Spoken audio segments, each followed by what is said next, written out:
এদিকে গতকাল সকালেই আলিপুরে সরকারি অফিসে ভয়াবহ অগ্নিকাণ্ডের ঘটনা ঘটে, যে ঘটনায় এবার অন্তর্ঘাতের আশঙ্কা প্রকাশ করে আলিপুর থানায় এফআইআর দায়ের করেছেন দক্ষিণ 24 পরগনার এডিএম। কথা বলবো, পার্থপ্রতিম ঘোষ রয়েছেন আমাদের সঙ্গে। পার্থ, এখনো পর্যন্ত কি কি জানা যাচ্ছে? আজকে তো ফরেন্সিকেরও আসার কথা রয়েছে। দেখো, ইতিমধ্যে তোমায় বলবো, দমকলের কর্মীরা, দমকলের আধিকারিকরা তারা কিন্তু এখনো রয়েছেন এবং দমকল প্রতিমন্ত্রী কৌশিক চৌধুরী তিনিও কিন্তু এসে পৌঁছেছেন। যে জায়গায় ধোঁয়াশা এবং যে জায়গায় অন্তর্ঘাতের আশঙ্কা, কারণটা হচ্ছে এই যে জায়গায় রয়েছে আমরা দাঁড়িয়ে রয়েছে, এটা হচ্ছে নবপ্রশাসনিক ভবন এবং দক্ষিণ 24 পরগনা জেলা পরিষদের যে দপ্তর, সেই দপ্তর রয়েছে এই বহুতলে। প্রথমে হচ্ছে গতকালকে 9:15 থেকে 9:30 নাগাদ বহুতলের 4তলায় প্রথমে আগুন লাগে। যে 4তলা হচ্ছে জেলা পরিষদের দপ্তর রয়েছে, যার মধ্যে বাহারুল ইসলাম এমএলএ, পাশাপাশি গ্রেপ্তার হওয়া জাহাঙ্গীর খানের দপ্তর রয়েছে, পাশাপাশি কনফারেন্স রুম রয়েছে এবং সেই জায়গায় আগুন লাগে। আগুন লাগার পর দমকল এখানে জানায় যে 11:30 থেকে 11:50-এর মধ্যে আগুনকে তারা কন্ট্রোল হিসেবে জানায়, কিন্তু কন্ট্রোল হয়ে যাওয়ার পরবর্তীকালে হঠাৎ দেখতে পাওয়া যায় যে 4তলা এবং 5তলার কিছুটা অংশ ক্ষতিগ্রস্ত হলো।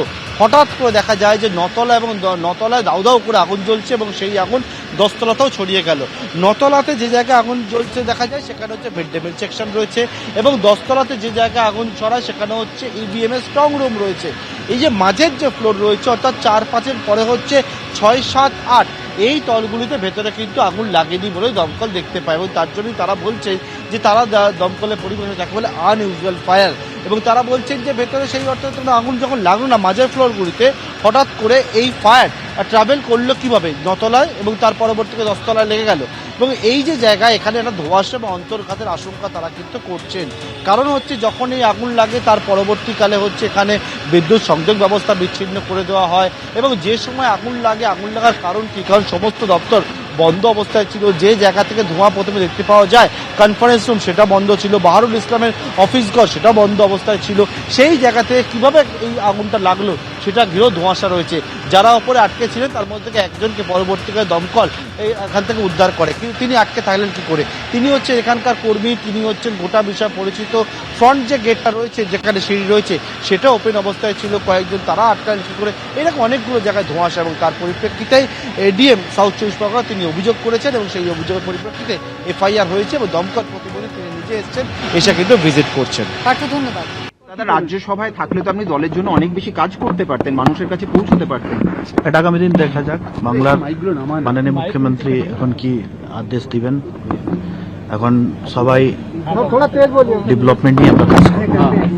ঠিক আছে, থ্যাংক ইউ। দাদা, আপনি কি এখন কোথায়, কলকাতায় ফিরে যাবেন না দিল্লিতেই আছেন? আমি দিল্লিতে আছি। আপনি কি অন্য কোনো দলে যোগ দেবেন?